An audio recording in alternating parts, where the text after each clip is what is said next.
According to the FBI, hate crimes in America targeting Muslims or people who just appear to be Middle Eastern surged in the aftermath of 9/11. There is this cloud, with the hate crimes, with the profiling, with being rounded up.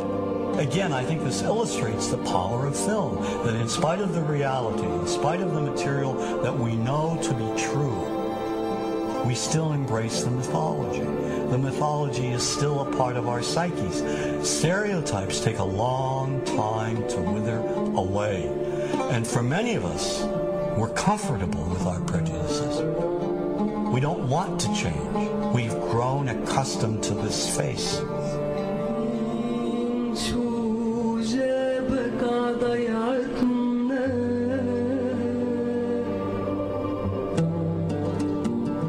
When we think of Arabs, what do we see? What images come to mind? Do we see actual people? People who, despite real cultural or geographical differences, do pretty much the same things that we do. When we think of Arab women, what images come to mind? Do we see women who laugh and play and who adore their children? Women who work in the home as well as outside? Would it come as a surprise to know that in many Arab countries, a majority of college students are actually women? What's our immediate image of Arab men? Do we see loving fathers? Men who want to provide for their families? What about Arab teenagers? Do we see them the way you would think about teenagers in other parts of the world? Then there's religion in the Arab world. Do we see it as all-encompassing, dominating everything else? Do we know that even though faith plays a huge role in the Arab world, just as it does here in the United States, that it's also true that much of the Arab world is quite secular? When we think of Arabs and religion, does Christianity come to mind? Do we remember that there are over 20 million Christians in the region who have lived side by side in harmony with Muslims for centuries? To their credit, some filmmakers have shown Arabs and American Arabs in all their complexities.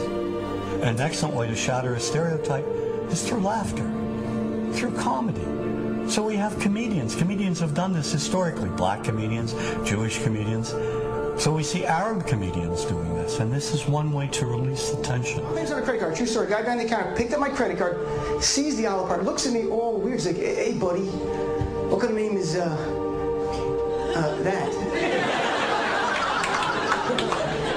I'm like, well, sir, it's an Arabic name. He goes, yeah, what does this mean? So I'm like, well, translate it to English. It means peaceful, friendly Arab. But he's not happy because, yeah, what Arab country is your family from? So I tried the most peaceful, proper one that he would like. So I'm like, we're from the same Arab country that Aladdin is from. To his credit, Michael Moore in Fahrenheit 9/11 in the DVD includes a scene with this comedy coming out. My name really is Ahmed, and I can't fly anywhere. All you white people have it easy. You guys get to the airport like an hour, 2 hours before your flight. It takes me a month and a half.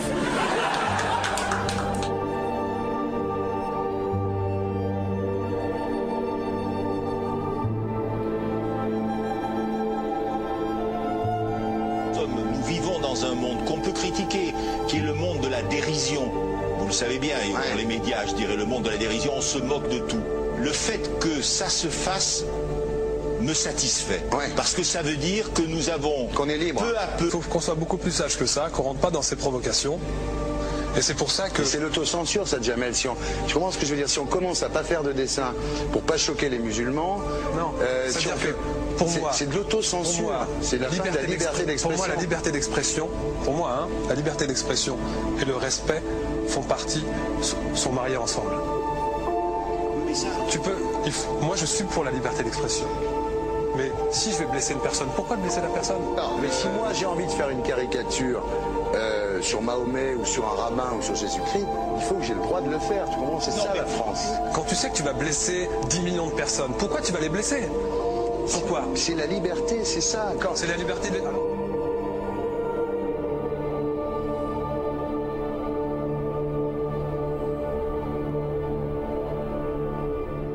arrive seul. Vous pensez pas que c'était à vous de vous excuser, non? En disant le sketch n'était pas très drôle, je suis désolé si j'ai blessé des gens, voilà, excusez-moi, voilà, c'est une connerie, c'est mon travail. Mais vous referiez pas le même sketch quand même? Mais le spectacle que je fais reprend en grande partie les lignes de ce sketch. Mais il y a un truc que je comprends pas sur cette affaire, c'est qu'à aucun moment vous avez senti le besoin de vous excuser et que vous en avez rajouté. C'est tellement surprenant, c'est tellement inadmissible que j'en suis choqué. Voilà. Dans un pays où on peut parler, on peut s'exprimer. Et là, pourquoi tout d'un coup, sur un sujet, on ne pourrait pas s'exprimer? Vous savez bien pourquoi on ne peut pas s'exprimer. Pourquoi? Parce que dans ce pays, on a envoyé pendant la guerre des juifs dans des chambres à gaz et que ça crée un petit problème quand même. Vous voyez ce que je veux dire? Dans ce pays, on a envoyé pendant 400 ans des centaines de millions de Noirs. Il y a eu 400 ans d'esclavage. Et pourtant, ça n'a pas empêché Michel Leb de faire un sketch qui m'a fait marrer. Où il faisait un noir, et à la fin, il faisait un singe. Et en parlant des narines, en parlant des lunettes. En tout cas, lui, il n'a pas été interdit d'exercer son travail. Il a même eu la Légion d'honneur. Quelqu'un qui a toute sa famille qui a été exterminée dans un camp de concentration et qui voit quelqu'un à la télé qui dit Israël. Vous vous rendez compte? Je ne sais pas. Mais on peut pas. Il y a des moments où même si on connaît les gens, même si on les a invités, on leur...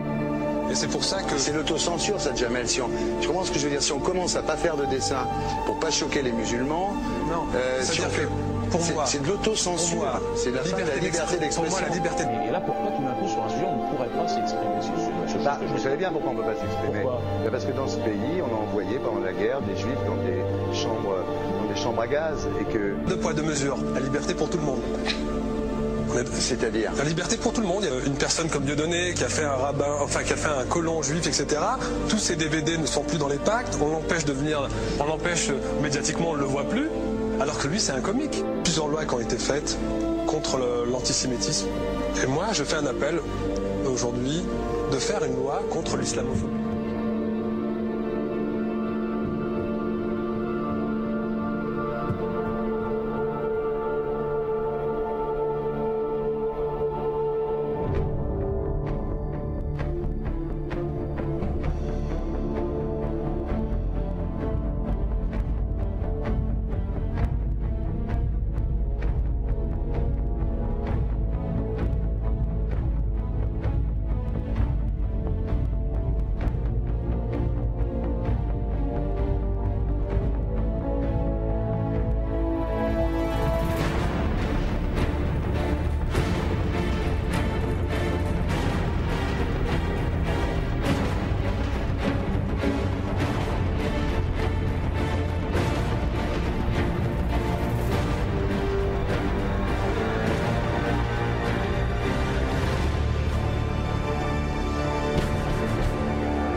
Don't think you